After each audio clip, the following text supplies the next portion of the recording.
a little bit of my background and experience to let you know that I know a little bit about what I'm talking about with the experience, and that you learn a little bit about me and my perspective. I started working with the LGBT, specifically T community, this past September was 11 years ago. I had the opportunity when I started out as a counselor to work in a dual diagnosis rehab facility. And it was the best education clinically I could have gotten. I got the opportunity to share with a lot of different types of patients that I saw, but specifically with the transgender folks that were coming in for addiction treatment. And what I noticed with the LGBT community, but specifically with the transgender community, was there are so many different factors that were leading to the addiction, that was leading to difficulty staying in recovery. So I had the opportunity with that facility to make a real specific treatment program that worked with the community and helped in sobriety after treatment. And what I found was there was a lot of other therapists, there was doctors, there was nurses, and even HR staff that really struggled with the patient caseload, knowing what to say, how to approach, right terminology. So there I knew we've got to make sure people get trained and feel more competent and feel more comfortable in working with the community. So I'm licensed here in California. I still work with folks in Florida, Georgia, and Louisiana. I do a lot of telemedicine, and I do a virtual support group. So if you know of any people in the transgender, gender nonconforming, or gender non-binary community that could use some free support, I host a free hour-long support group every month through phone and computer for anyone across the U.S. or out of country. And I also do one for family and friends of transgender loved ones, also free support group. So if you know of anyone that can use that, or if you want to start your own, that's even better. We need all the resources we can get. Let me know. All right. So I am a board-certified sex therapist out of Florida originally. The accent comes from Georgia, but I've been stuck in Florida and Louisiana the last several years. And Florida is the only state so far that requires anyone that says they do any sex therapy work to be certified. So that's what that comes from the state of Florida. And this year I did launch, actually it was last month, was a transgender healthcare dignity model certification program and training.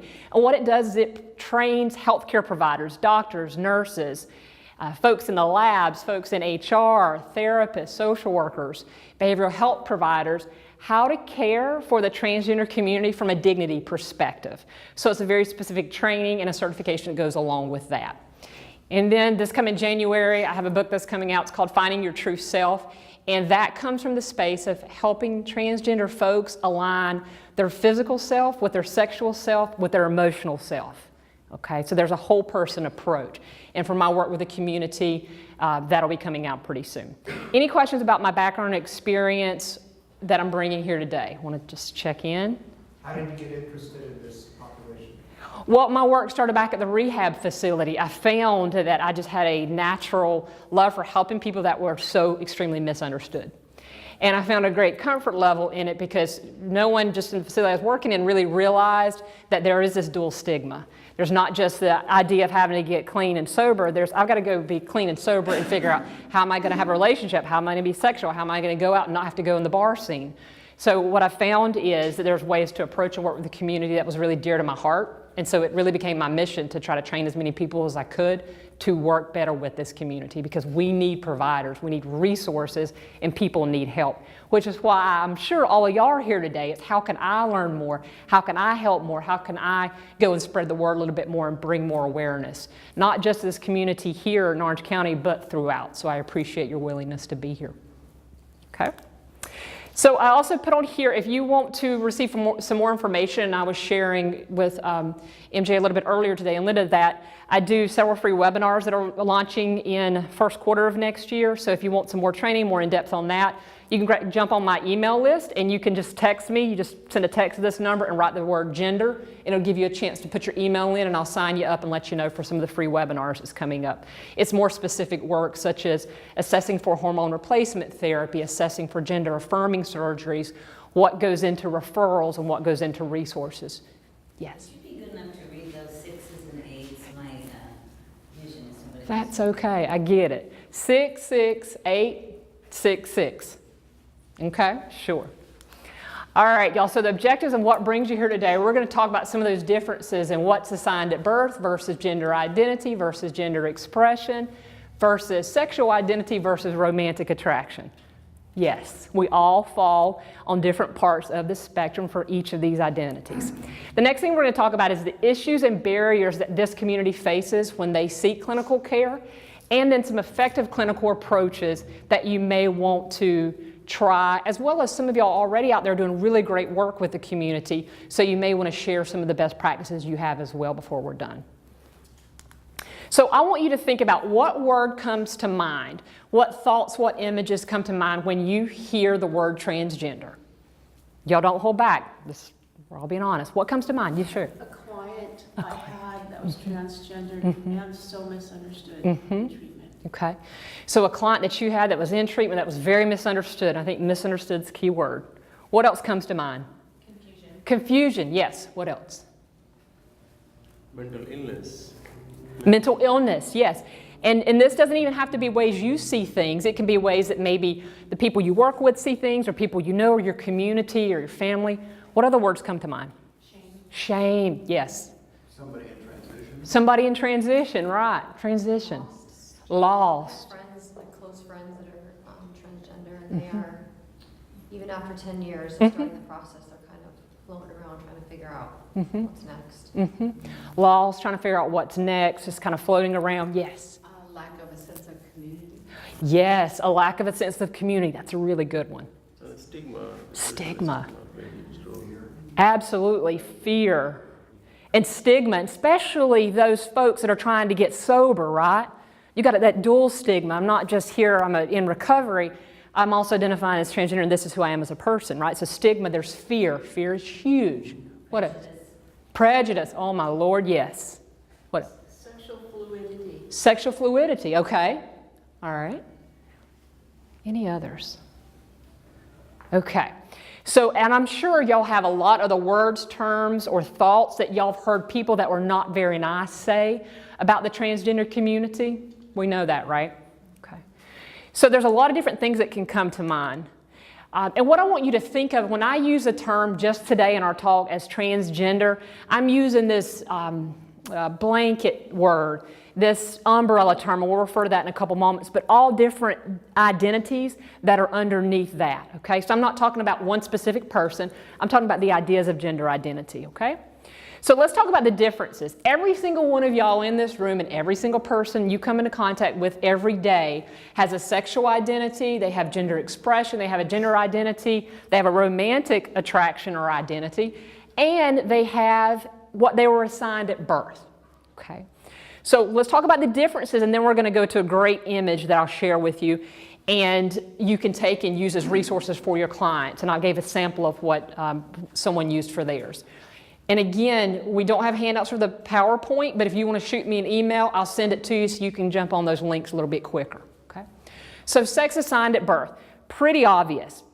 This is the sex that's assigned when a baby is born based on what? Stuff, genitalia. Yes, that stuff, right? The baby is born, the doctor or midwife or whoever helps birth the child holds the baby up, and based on that baby's genitalia, they say it's a boy or it's girl, or maybe if it's ambiguous, right, with presenting both, it may be an intersex baby, right? But that identity is assigned based on genitalia, that's sex at birth, okay? That can be very different. Hi, how are you? Come on in. Hi. Gender identity. Gender identity is the sense of self, okay? Sense of who I am as a person. That's all. I point to my head because we think of sense, like sense of who I am. I mean, it's not in my arm, it's like up here. It's my identity of who I am. When I was born, the doctor assigned me female, held me up and said, based on my genitalia, it's a girl. I have always aligned as a girl, even though I grew up as a tomboy. I never questioned what my identity was. I knew I was a girl, didn't question it. So what happens is some people that are assigned their sex at birth, their gender identity and their sense of themselves does not align with what presents at birth. So that's gender identity. As clinicians and working with folks, I want to remind you, every single person that may identify as transgender may not say, I feel like a man trapped in a woman's body or a woman trapped in a man's body. This idea of trapped in a body isn't the sense for everybody. So don't get hung on that as, well, do you feel like you're trapped in the wrong body? Not everybody identifies that way. Okay, so just keep that in mind.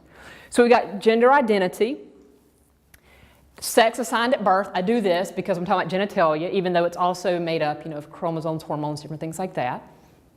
And then we have gender expression. What's that? What's gender expression?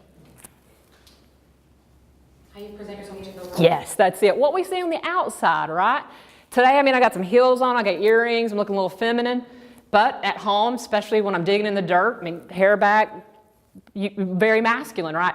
My expression on my outside or my accoutrements, how I, put things on, you may say, well, she looks very feminine, or, she looks very masculine. So gender expression is what we see on the outside. Expression does not always line up with our gender identity. Expression doesn't always line up with what we're assigned at birth, right? We make assumptions on what we see, not because we're bad, it's we're human. That's how we categorize, we try to label things, we try to understand things on a very unconscious level. So just keep in mind, someone may be presenting one way, and it may not be aligned at all with what their gender identity is. So this is where, as definitely clinicians, we have to be careful not to assume and perceive things. Be careful of that. So next, sexual identity. That's pretty obvious, right? We are really schooled in that. We know what that is. It's who we are attracted to and pulled towards. And then we have romantic attraction. That's who we may find ourselves romantically attracted to. Physical may not come into mind. Sexual may not come into mind. There are many, I'll say straight, cis males. Now cis is CIS. Cis is the Latin term for on the same side of. I'm a cisgender female. Remember, I was assigned at birth. I identify on the same side of what I was assigned at birth, so I'm cisgender. This is different than someone who's transgender. Trans is a Latin term for on the other side of. Y'all with me so far? Okay. With that being said, there's a lot of cisgender, right, assigned to male at birth, that identifies as a male, cisgender males that are attracted to or turned on in a physical sense by other guys. They don't consider themselves gay or bisexual, right? They're not romantically attracted, but they may find an attraction to, from a sexual standpoint, someone else. I'm throwing all this at you so you're aware of labels and the different ways things can go. Not everyone falls in a label, and not everyone's going to fit, as y'all know, in a clinical definition of an identity, especially with sexual identity and romantic attraction. There are plenty of people that have romantic attractions that don't want any type of physical connection with the person, but they can have great friendships, they can hug, they can kiss, but it may not go to another space, right? So romantic attraction is a whole other sense of identity also, just to be aware. Yeah, I'm confused on that one. Okay, all right. Have any of you ever worked, thank you for that, I want to talk about that for a moment, worked with anyone who identifies as asexual? Y'all know what that means, right? Share what asexual means. Someone who doesn't actually have a either way attraction, just kind of neutral. Okay, neutral, not an attraction. And their sexual, lack of desire. Right, maybe. right. Has anyone had a client who's asexual that is in romantic relationships? Yeah, I have one. Yeah. So that's someone that doesn't have a physical sex drive. I'm not saying they don't physiologically have a sex drive and desire, but want to connect with someone in a sexual way or feel any sort of sex connection, physical desire towards male or females. Right. Interaction, but there's definitely romantic attraction. Mm-hmm. Can date, they can marry, they can be in relationships, they can be in open relationships and it not be physical. So that's what this romantic attraction is, right? I may have a romantic attraction to a friend, but not have a physical attraction to a friend, and it feel like it's more than a friendship, right? It can get confusing, y'all, and I want to tell y'all that's normal. It's normal to get confused, and it's also normal to always not understand, right? That is normal. So let's do a quick review. This is a great handout. It's on TSER's, Tesser's website. They got great resources, PDFs and printouts. And the link's down here, so when I send y'all the PowerPoint, you can just click on there, just put tser.org. And this is a gender unicorn. Have y'all ever been in a training or seen the gender-bred person, the other version of this, some of you? No? Okay. All right, so I use a gender unicorn because this is one that the trans student equality resources use versus a gender-bred person. But the point of this is I take and print this out when I work with families, I print this out when I work with individuals, and I say, let's talk about where you identify. Okay, so with this unicorn, we've got down here, we think of a sex assigned at birth, right? Down here. Gender identity, what's up here, our sense of self, as we've talked about. Gender expression on the outside. And I'll just point here and say sexual attraction and or romantic attraction. Not that we always use our heart, but it's kind of here. So remember, gender identity, gender expression, sexual identity, romantic attraction, and sex assigned at birth. So visually, this helps people separate, oh my gosh, this has nothing to do with being gay. No, gay's just another part of it. Or straight's another part of it, or bi, or poly, or whatever you identify as is another part of it, right? So what on this example, and you can print this one off online, this person identified their gender identity, gender expression or presentation, their sex assigned at birth, who they're sexually attracted to, and who they're romantically or emotionally attracted to. So on the left side, this is, think of it like 0%, okay? And on this side, think of it way over maybe like 100%. This is a spectrum. Our gender identity is a spectrum. There's all spots that you could fall in. There's not absolutes. This idea of binary gender, male or female, is not true. Now, I am not trying to tell you have to think anything. I'm not trying to change your mind. I'm not trying to tell you you have to do anything different after today. I just want you to think of being a little bit more open, okay? Just be a little bit more open, because you have the right to feel and think and believe whatever you would like. But our jobs as clinicians is to make sure our stuff doesn't get on what? Their stuff. Yeah, right. Make sure our stuff doesn't get on our clients, and that's why it's important that we always assess kind of how we feel about things. So for an example, when this person went to identify their gender identity, they are identifying more on the female, woman, girl side, right, of their sense of self. At about 100% are in this area, maybe 90%. Maleness, man, boy, 0%. Other genders, right, there's 2-spirited, 3-spirited, agender. There's all kinds of different genders. We'll talk about that in a moment, but that's at a 0%.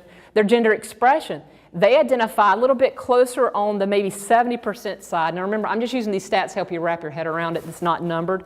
On the feminine side, sometimes a little bit of masculine expression on the outside, and that's about it. They're either more masculine or more feminine. And then sex assigned at birth. They were assigned male at birth because of their genitalia, so they marked this, okay? Remember, their gender identity is femaleness. Okay, make sure we're all together. Sexually attracted to, totally different ballgame. They're attracted more on the side for women. Some sexual attraction to men, right? And some to other genders. Maybe someone who's non-binary, that their sense of their gender falls a little bit outside of masculine of male or female. Then romantically attraction. Look at this, right? More on the 0-ish side. There's not really a lot of romantic or emotional attracted to men, women, or other genders. A little bit more towards women, but not the other. That means we may not have a problem having some sexual contact or some attraction that way, but if I got to get emotionally, romantically involved, doesn't really do it for me, right? So I like using this kind of printout with a client because I go through with each of them and say, okay, where do we fall here? How about this one? What is this thing? And then you can show it to families and even partners and tell them, let's all do one together. And you will find, especially with expression, especially cisgender parents, well, absolutely, I know I'm this, right? I'm like, okay, great, it's awesome, you know who you are, it's amazing. But what about expression? Well, how does that change how you dress? Well, I might dress a little bit more masculine, but it doesn't make you less of a woman, right? No, but I'll dress. So helping everyone see that you fall at some point on here is very important when working with clients. It's a great group activity too, okay? Any questions about this? Okay, there's another one out there, it's called The Genderbread Person by Sam Killerman. He's a great social justice advocate and a comedian. He does a lot of education. In the LGBT community, they say that he plagiarized a lot of his genderbread person and took away from the earlier trans pioneers who developed this idea of the different identities. So I try not to use him, but you may see it out there, okay? I like to kind of give you a little bit of that history. Okay, so the trans umbrella, I know this is hard to see. I know it's difficult, this is kind of small, but I want to kind of give you this idea that all the different types of gender identities fall under this umbrella because there's not one specific. I'm just going to read a couple to y'all and then see what questions y'all have. First, we have someone obviously that's transgender. Remember, trans, Latin term for on the other side of the gender they were assigned at birth.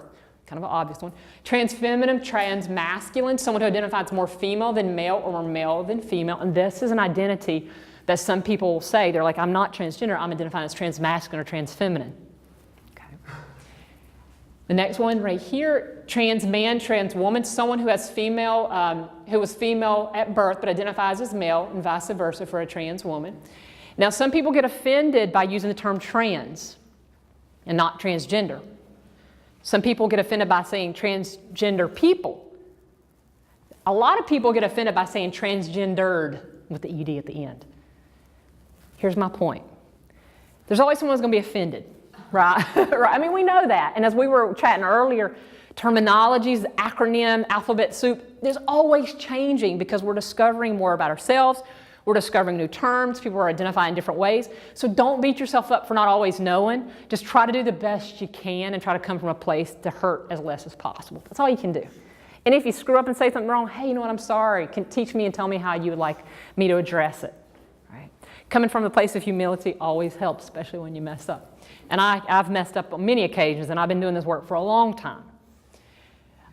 So the other part is agender, someone who does not identify with a gender. Now, someone who is agender, how might they present, do you think? Maybe androgynous. Androgynous, yeah. There's some folks that aren't just expressing androgynous. They said, this is my identity, this is who I am, right? Because there's a difference in how we dress on the outside. You got a client that pops in dressing androgynous. Do not assume, oh, I just learned about agender. Are you agender? They're like, no, I'm X, Y, and Z, whatever that it is that they are. But it's really important for them to say, this is who I am as a person, right, for them. Because our assumptions, our biases, our own stigma about things come up because we're human. Two-spirited, someone who feels one of the many mixed gender roles is prevalent in Native American communities. And there's also three-spirited also. Multigender, someone who identifies with more than one gender, or bigender. They may identify with both genders.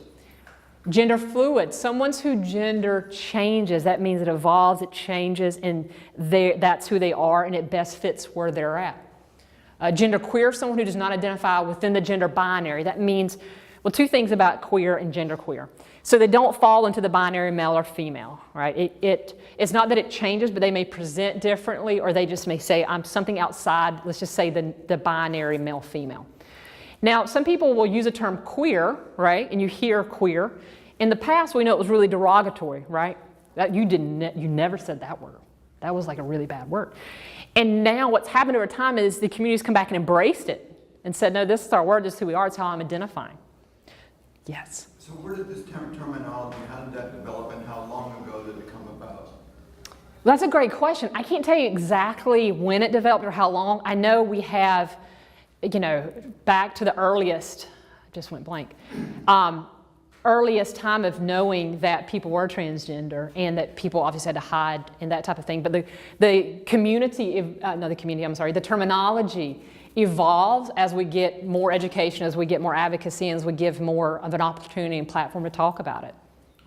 Okay, sure. I know, even back in, World War I, we have findings and study where there were, there was a transgender male that, she identified himself as a male, but the sex assigned at birth was female and was able to live as a male and fight and that type of thing. So we have very, very, way back before then, early reports, especially the two-gender and I told you I mess up all the time. The two-spirited and three-spirit folks, right? Back in the Hawaiian culture and a lot of other cultures in the Native American culture too, they were really revered, right? Like that was who was respected in the community. So isn't it interesting how it's not so much in our community? Right, it's a big difference. So things that do not fall under the trans umbrella. Let's talk about these. Cisgender, I told you I'm cisgender female, okay? Cisgender. Cross-dresser, this doesn't always fall under the term transgender, right? Because a lot of people that cross-dress do not identify as transgender. Some people who cross-dress, it can be a process of them finding out that they are transgender, okay? So this is someone who wears clothes associated with a different gender. It can be trans, but it's not always trans. I have several clients who, and a lot of times it's older clients, that cross-dress and they identify themselves as a cross-dresser and they do it for their own enjoyment. They do it because they feel better, right? They enjoy, but they're like, I'm not trans. Well, then you're not trans. You decide who you are. I mean, this is yourself. So be careful of that. Now, I have had several clients over the years that did start cross-dressing and then evolved, and through their identity exploration figured out, I am transgender. My sense of who I am just isn't on the outside. This is who I am now, and I feel comfortable in that. Drag performer, someone who wears, they use the term flamboyant clothes for entertainment. There's drag kings, drag queens, and a lot of times, like you said, it's for entertainment, it's for pleasure, it's for money, it's for entertainment. Now, have there been people that were performers that did evolve their identity and figure out, wait, you know what, I am transgender, this fits who I am? Absolutely. Are there plenty of people that are drag kings and drag queens that are not transgender? Absolutely. Again, we have to watch our assumptions because people have to identify their own selves. Okay? So don't just assume, oh, they must be, because they might not be. All right. So everybody with me so far? Can be a lot of terms. The good thing is you don't have to know all this all the time. You can always go online, check it out, figure out the right words, right? There's always resources. So I put this up here, get ready for this. LGBTQIA, LGBTQIAA, LGBTQ, LGBT. So with your own practice and with your own work, you decide what feels best for you in looking at acronyms. For myself personally, the acronym I use is LGBTQIA. That's lesbian, gay, bisexual, transgender, queer or questioning, and, oopsie, sorry y'all. And then asexual. Now I apologize, I keep forgetting not to touch this thing, y'all. We didn't have these growing up in Georgia, these touch things. The intersex is really important because I've done a lot of work with intersex people. So I like to include that from my perspective, be inclusive. And from asexual to a lot of work with asexual people. So for me in my practice, I always say this one. I know some clinicians that use this, and then I know some that use this and this. I don't like these two personally because I think it leaves off intersex and asexual, and intersex is so important. Intersex does not fall under the transgender umbrella. Now there's this internal debate because some people in the intersex community, if y'all have ever worked with anyone, there's a lot of contentious points in where they identify who they are, that type of thing. But I like to include it because it is inclusive. Okay. What's the second A for on the other one? Asexual, agender. Oh, asexual, agender. Yes. And you just put it both on the one? Yes. Mm-hmm. You do what's most comfortable for you. I would just think It's already a mouthful. it's a I mouthful. think having one less is, Yeah. not being disinclusive. Right. Right. We can't put 20 up there either, right? What do we do with our pansexual folks? So I don't include, pansexual. You're in love with hearts, not parts, right? Pansexual is I don't care what you got going on. I love you as a person, and I'm not really concerned about what's underneath your clothing. I'm in love with your heart. But I can't include that one because it keeps going, and that's okay. We have to, be honest about that. And so I show what I prefer, and then obviously there's always new terms. Just stay updated the best you can, right? That's the best you can hope for, and not harm in the process. So let's talk about issues and barriers that these individuals face specifically in clinical care. So this is super small, but all of y'all know, I'm sure all of you have a very loving copy of the DSM. Oh, right. So this is just a DSM gender dysphoria diagnosis. As y'all know, back in 2013, thank goodness, gender identity disorder was changed to gender dysphoria to show that it is not a disorder, it is not a mental illness. Every person who is transgender does not have gender dysphoria. There is not a diagnosis for people that are transgender. There are some people that are transgender that have gender dysphoria and we get a diagnosis. What does diagnosis help with? What's that? Billing, yeah, billing, insurance. Being able to get approval. Yes, get approval for medications. Maybe there's surgeries, different things that need. Exactly, whatever yeah. Right. I mean. So it's the evil of it. Right. We have to have it because otherwise they Right. just go forward. Right, And absolutely. it's just too expensive to try to do it on your own. Right. There's benefits, right, and weaknesses to it also. But most importantly, it helps keep us on the same page as clinicians. If I've got somebody coming over and saying, yeah, I diagnosed them with gender dysphoria, I'm like, okay, well, I know what that criteria is. It's boom, boom, boom, boom. This is the difference for children versus teenagers and adults. The persistent, X, Y, and Z. So again, and I'm glad, you brought it up earlier too, and y'all see out there, it is not a mental illness. There's not a mental disorder. There's nothing wrong with, okay? There is this diagnosis of gender dysphoria that many people experience, but not all. If a person shows up in your practice, don't automatically think, oh, I can bill them under gender dysphoria. Take a look at adjustment disorder with anxiety or depression. Take a look at the slew of other issues they may be dealing with, not because they got a problem with them, because of our society and our culture. That's why we have such a high rate of suicide attempt and completion. It isn't because something's wrong with them in the head, it's because they're having to live in our world. With that being said, just be aware of this as a diagnosis. And as y'all know, the change too, back in 2013 with the DSM, it did change that teenagers and adults are in the same category versus children. And for time's sake, I don't want to read you the whole diagnosis because y'all have access to it, okay? But let me know afterwards if you've got any questions about this. So issues: fear of violence, discrimination, and transphobia. What's transphobia? Kind of like homophobia. Yeah, right? It's a fear and hatred for anyone that's transgender or falls anywhere in the gender identity system of the umbrella, right? Transphobia. And we're going to talk about how some of this stuff can come up in clinical care, but this fear, and I need to say it's a very real fear.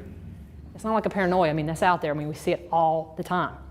So the fear of violence, discrimination, whether it's work, whether it's in healthcare, whether it's in living arrangements, right? Whether it's taking care of your kids at the kids' school, bathroom. Oh my goodness, yeah, absolutely.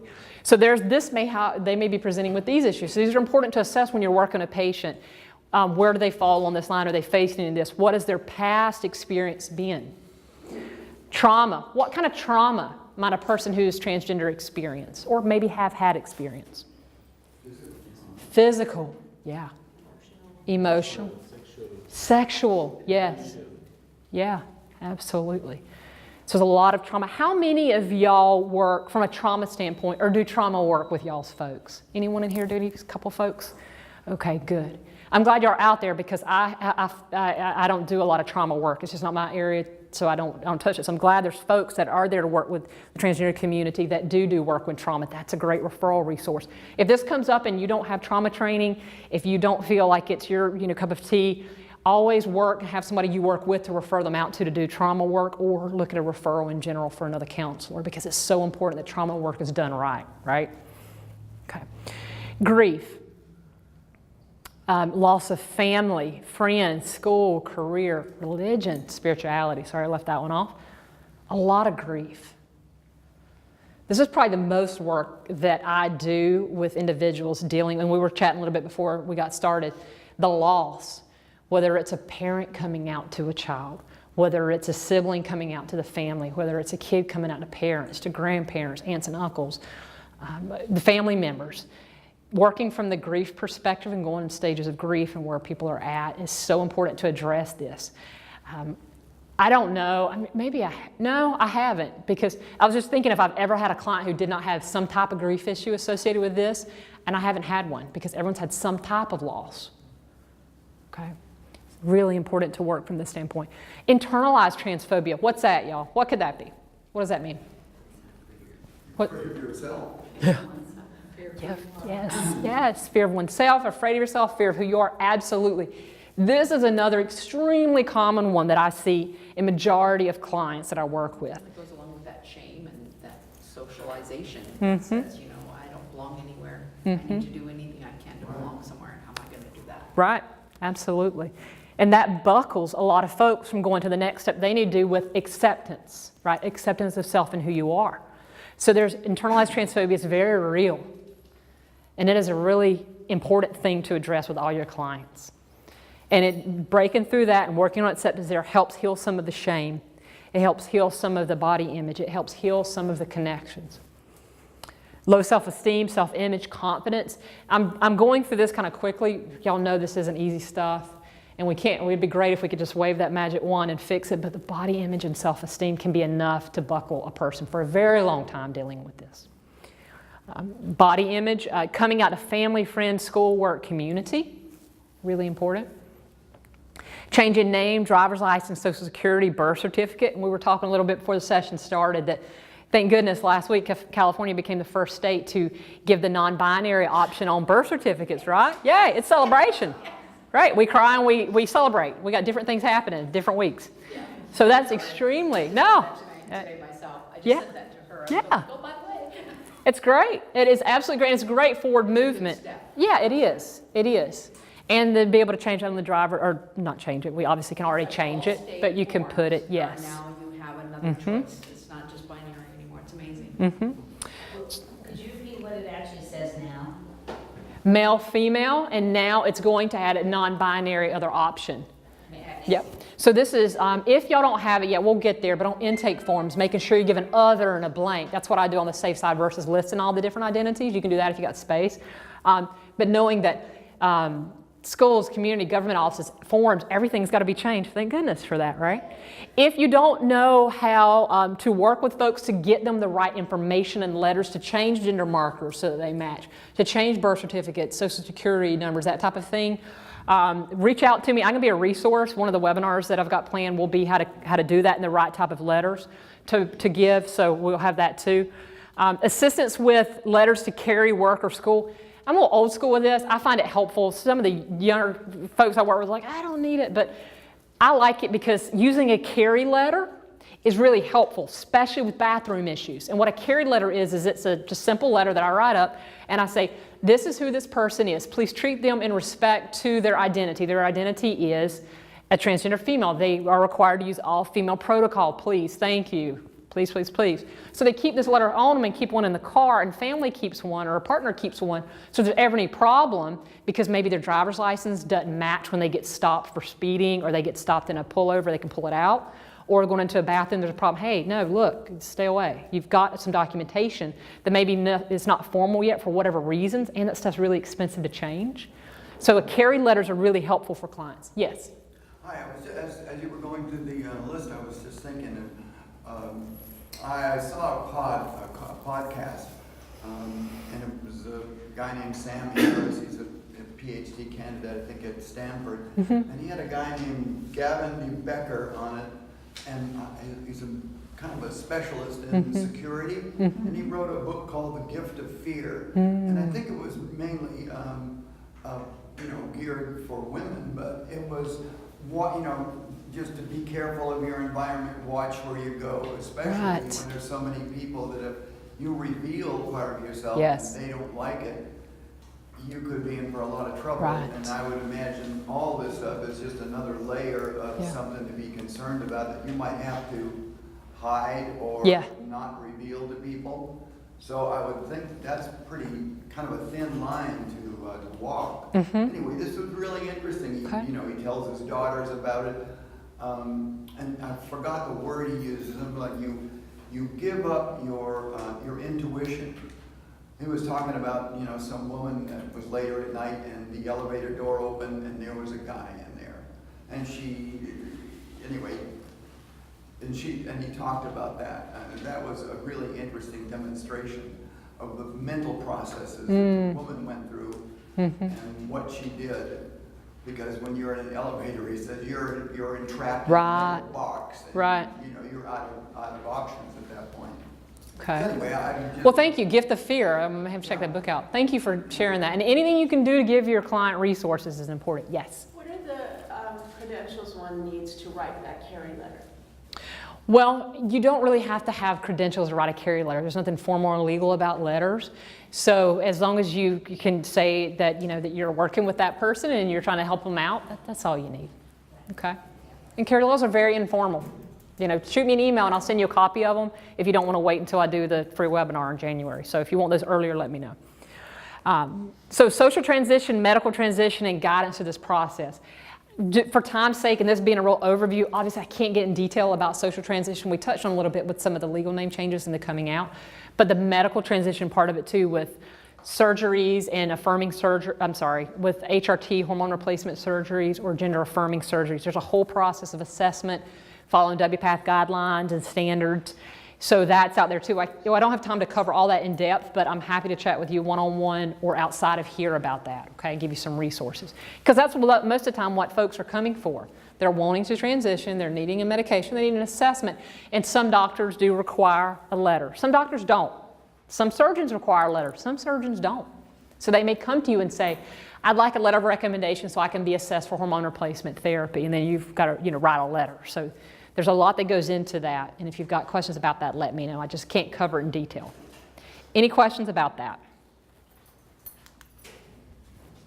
Oh, okay. We could probably do an entire 3-hour training just on that. There's so much information. But it's good because you're a resource. People need you. People need you to be able to work with them from a competent clinical manner and give them what they need so they can go live their life. And not be a gatekeeper, right? Meaning, you got to come to this many sessions and I'm not going to give it unless you do this. I mean, there can be a lot of barriers in there that many people face. Speaking of which, barriers, right?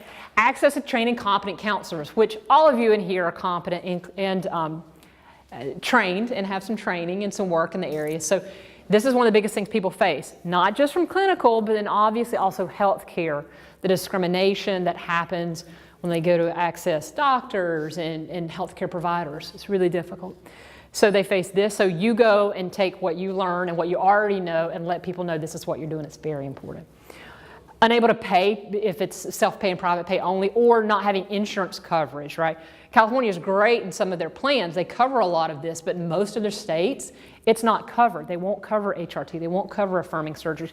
Now, are we on the track to get there overall as a country? Yes, we're getting closer, but we are not there yet. So people that need to come in and get counseling, they may not be able to afford your self-pay rate, or they may not be able to afford to go to a doctor. So, or because of the insurance. With this being said, I encourage you, I'm sure a lot of you already do this, but think of doing some pro bono work if you feel comfortable with that. A couple hours a month that you do some type of free work for the community. It's a great way to give back and just makes you feel good. Now you have to make sure you line it up with what you need, meaning you can't have a problem saying no, you can't say yes to everybody, so you have to kind of put a barrier on that. But just be aware of that. The finance is a huge hurdle a lot of transgender people face, because me going, as a cisgender female, I don't have to go get medication. I'm pretty healthy, so I don't need HRT, or I don't need a surgery to make me feel more of who I am. Maybe I don't have to have intensive counseling. Whatever is needed, I don't have to fork out as much money as someone who may be transgender, who is a female, right? With that being said, the financial is a huge, huge stressor for many people. So hooking them up with resources is also very important. Transportation issues. Obviously, difficulty maybe driving, maybe don't have a driver's license, maybe can't afford gas, can't make it to the train station or bus station. There's travel issues that a lot of people face with finding providers. Again, California is really amazing, especially after, I've worked in Florida, Louisiana, and Georgia, and you can already come up with all your ideas and thoughts about what it's like there for transgender folks, but it is real. There's not a lot of resources. It's difficult to find good providers. It's difficult to find trained and competent providers. With that being said, making sure that maybe you even want to look at doing some type of video work if you feel ethically good about that, if you feel trained on that, if you feel like that's a part of it, you can help reach remote people that may not have access to care, that they can do it through video. Gender inflation and gender narrowing. What is that? What do y'all think that is? Gender inflation when it comes to clinical. What might that be? Yes, absolutely. Focusing too much.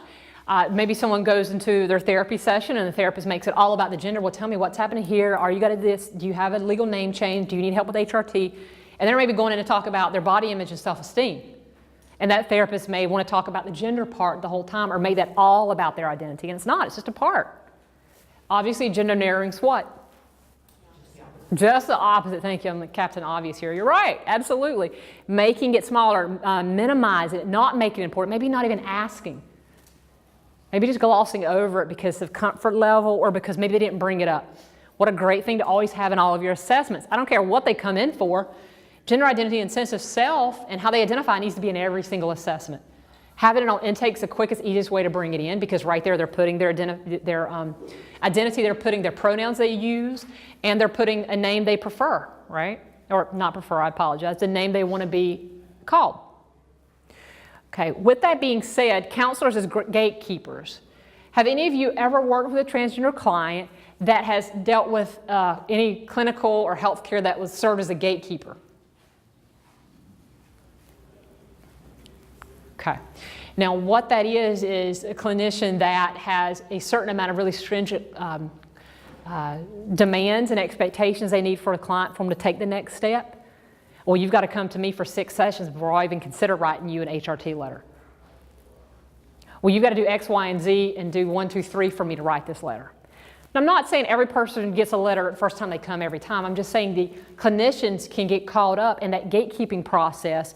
It can be monetary, it can be their own ethic issues, it can be their own inability to feel comfortable with the work they're doing and acquire too much. But gatekeepers can be a real problem. Any questions about that related to transition care? Okay, don't be a gatekeeper, right? The takeaway from this one. Does it become a dual role? Is there a gatekeeper? Are they maybe acting unethically? If you're in a dual role. Well, maybe so. Maybe so, and it really depends on, you know, how you define it, how you see it. If they come up with a complaint, if it's a problem there, what, you know, is it social work, marriage and family? Is it addiction work? Is it, you know, LPCCs? Like, what does the ethics say behind it, and kind of lead that? So, I guess it could be, absolutely. But I would imagine that if one was to become a gatekeeper, it would be because the insurance company would be requiring it, right? No, not necessarily. It could be that the doctor this person may want to see requires a letter for an assessment, and they can't even get an appointment without a letter. Yeah, that could stop it right there. Right. No, I agree. And it's one of the biggest complaints that you may hear with your client. So when y'all hear gatekeeper, and when the client comes to you and say, oh my gosh, you're an amazing therapist. I know this is the work you do. Please help me. I've had another, you know, person I worked with that was horrible. There was a gatekeeper, like, oh, well, I'm not a gatekeeper. Come on in. Let's talk about this. So now you know. Right? Okay, fear of counselor being transphobic.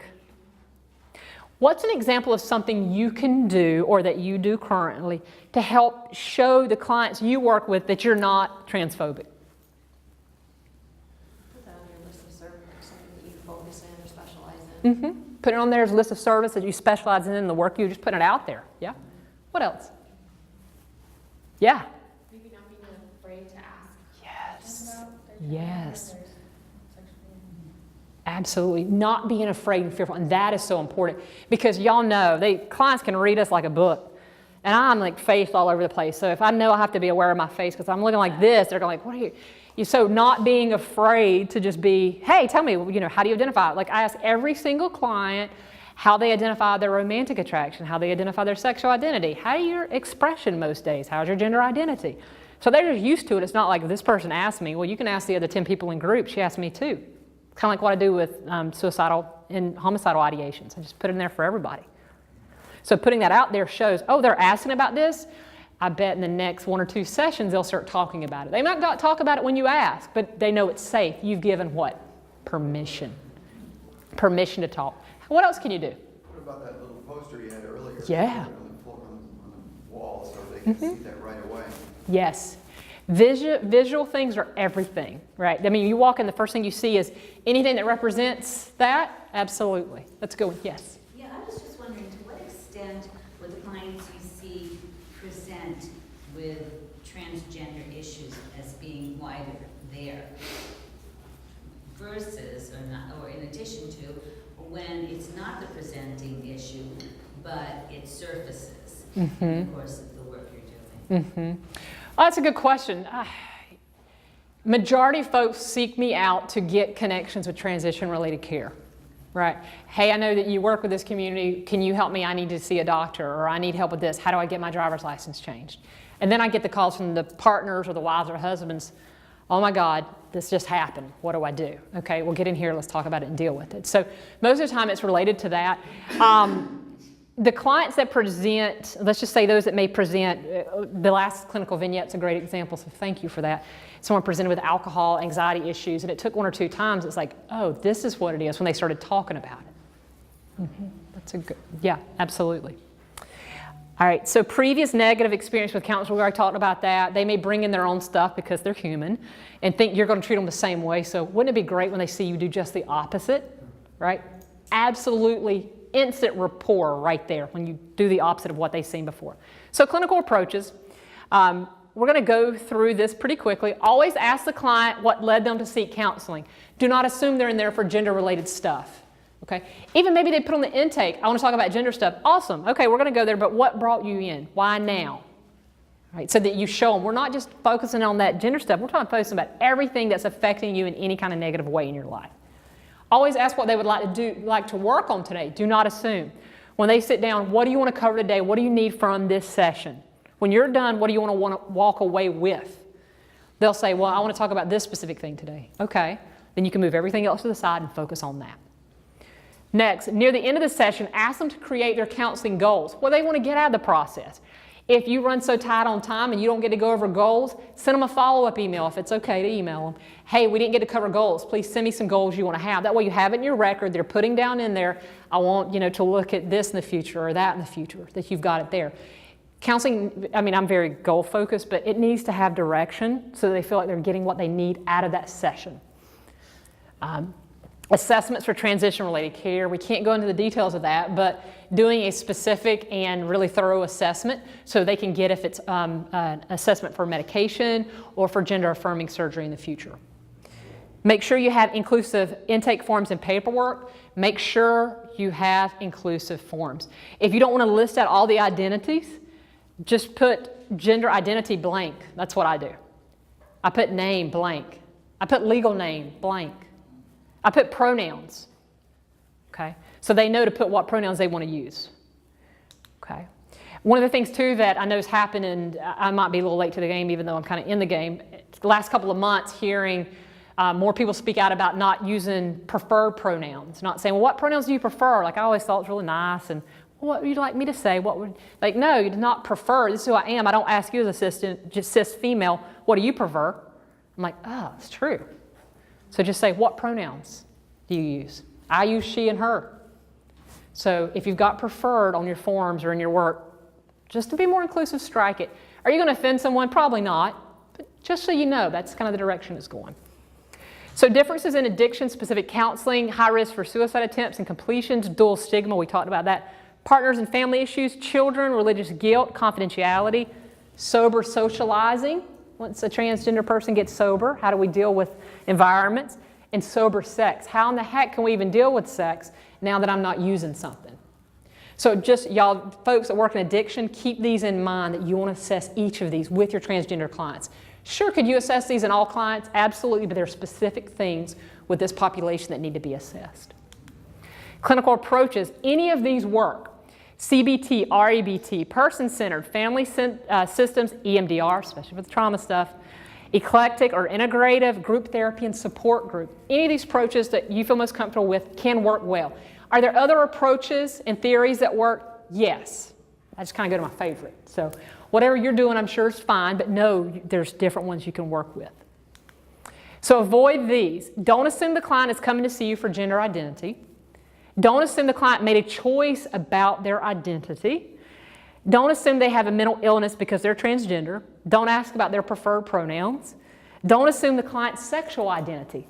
It's really important. Don't assume because a transgender female is coming in that she's automatically, into, guys, right? Don't assume someone's not pansexual. Don't assume that the client wants to socially and or medically transition. And here's something that's really important about that one. Do not assume because they're coming to you they want to do a transition. Every person that's transgender does not medically transition. They don't take medications. They don't have to have a surgery. Do a lot of them? Absolutely. It helps the gender dysphoria, right? That distress that they feel, it helps that. But not everyone needs it, requires it, or even wants it. So that's another assumption to be aware of. This is a clinical vignette. I'll go through this and then we'll do questions. Ken, a 54-year-old assigned male at birth, presents individual counseling due to increasing anxiety, daily drinking, and fear that he may be transgender. He's married for 25 years, has 2 adult children, he's retired military, and currently works as a phlebotomist. He admits to drinking daily for the past 15 years. He has an extreme fear that if his wife finds out he may be transgender, she will leave him. How would you treat Ken? Throw some thoughts out there, and we'll get wrapped up. What do we got to do first? Unicorn. We'll go to unicorns. Okay, we can pull the unicorn handout. Very good. Right? It would really help narrow that fear, right? Maybe even bring it down. What else? I'd say really try to figure out what he wants to work on. What he wants to work on. It could be the anxiety, drinking before Yes. gender, sort of. Absolutely. How many of y'all agree? Everybody raise your hands. We got to address this drinking first too, right? Like you said, drinking daily, how are you not going to have anxiety? Right? It kind of comes with the territory. How's everything not going to give you fear and paranoia and things get really out of whack? So like you said, pulling out unicorns, dressing, drinking, cutting that down. I will tell you, Ken was able to find out his true self. He was able to come out as his female self, and I'm using this because it's prior. And he was able to retain the relationship with his wife and his children. That does not happen with all. That's more the minority that happens with. But it's a beautiful story because she is still sober and doing amazing. So it gives me chill bumps. She was amazing to get to share the journey with her. But that's just the clinical vignette that you can think of as sample. But always, drugs and alcohol have to be figured out first because you can't do anything if you're using, right? Okay. Again, I'm going to see questions. If you want to text me or email me, whatever's easiest if you're not into texting, I'll send you the PowerPoint. Any questions we didn't cover? Everybody feel competent and confident, ready to take on the world and help all of our transgender folks out there? As always something new every day. Someone that says they know everything is scary, right? Right, and that's okay. So again, if you want me to send you the PowerPoint, send me a text and put gender, then you'll put your email in there and then I can send it directly to you. It'll be a little bit later today, but I'll send it to you. Or just email me and say, Christy, send me the PowerPoint. Also, I do have some free webinars that are coming up in January specific to gender-related stuff. If you have any questions, especially related to sex therapy and relationships and that type of work too, please let me know. I just want to help and assist in any way I can. You don't have to remake the wheel to do this stuff. Just work smarter, not harder. You're not on your own. There's a ton of us out there that definitely are there to support each other and make sure that this community is getting what they need. Yes? What about, in a really harsh society like the military that has even become more narrow and more harsh with anything like that? They don't even want anybody to come in the military, even though, it's don't say what, don't talk, don't say it, whatever. Yeah, don't ask, don't tell. It's just such a harsh, it is. Oppressive situation. The guy spent a lifetime in Yes. the military. Certainly that must have affected him about, Yes. I guess that's why it took him so long to come to terms with it. Right, and what a better reason to drink, right? Especially when you got to internalize stuff. Thank you, you're exactly right. And that's what we can do is we can speak out when we can take any platform we can to educate, share, and not come from an aggressive place, just, hey, this is, if I can answer questions, let me know, and how can I help? So, yeah, it's very tough, very tough. All right, y'all, I appreciate your attention. I know it's hard after lunch coming in and sitting in a presentation. Please let me know what questions you have. Thank you to Sovereign Health for having me and having this open for all of us. So thank y'all so much, and hopefully I'll get to see y'all again soon. Thanks, y'all.